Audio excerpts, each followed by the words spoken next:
I think in Mormonism, there's some internal controls in who you talk to. I think when you start having doubts, when you start really questioning things, you're very careful about who you speak with, and it's not going to be as draconian as what you've described. Nobody is under a personal obligation to write you up. But if you talk with certain people in certain positions of authority, then again, out of love, your name is going to be brought up in the weekly meetings with the bishop and his leaders. This happened to me when I started posting questions in Facebook, things that didn't make sense. Mm-hmm. Well, the people who were the local men's leader, they call it the elders quorum leader, he asked me to stop asking those questions in a public forum, and then started meeting with me just to say what I was thinking about, and did I want to talk more about it, and he was reporting our discussions back to the bishop. And at one point he said, well, why don't we, one of these other people who was also in a leadership position, we'll meet together and we'll talk and review your concerns. And I said, okay, well, will you be reporting that back to the bishop? And yeah, that is part of it. And right. And so then the question was, well, could we really ask questions considering the possibility that there's a chance that the church might not be legitimate in its claims? No, we couldn't talk about that, but we could just explore, the questions. And so this is just kind of, it's a little bit of a softer manifestation of that internal policing. Yep. Well, if people are noticing this stuff on Facebook, this is oh yeah, this is a lot like Scientology, where you have Facebook police.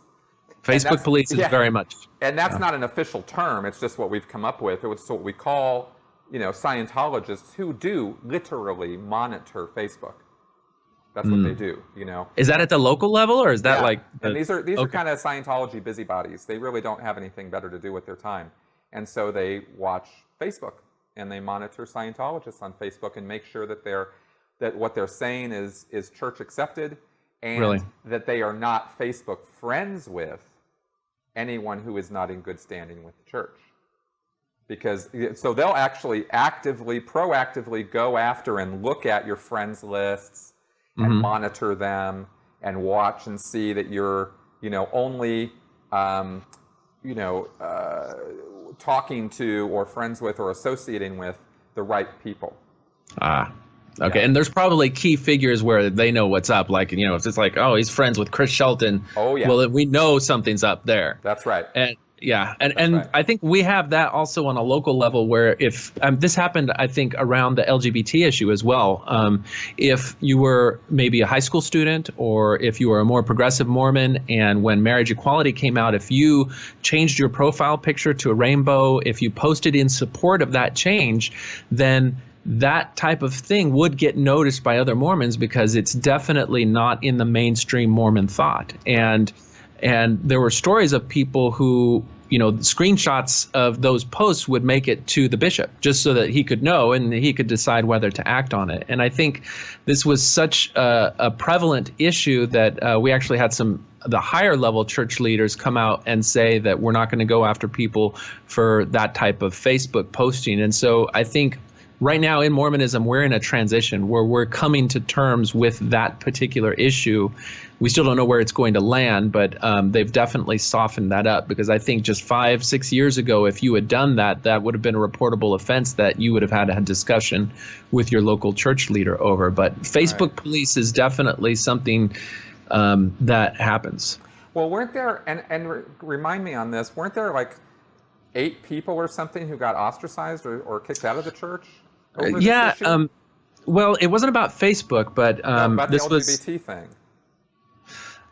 Or was it something else I'm thinking of? What we had the September 6th, which were 6 academic, feminist, outspoken, intellectual people. This was in the early 90s that many of them have written books or authored papers In some cases that were just taking an honest, objective look at Mormon history.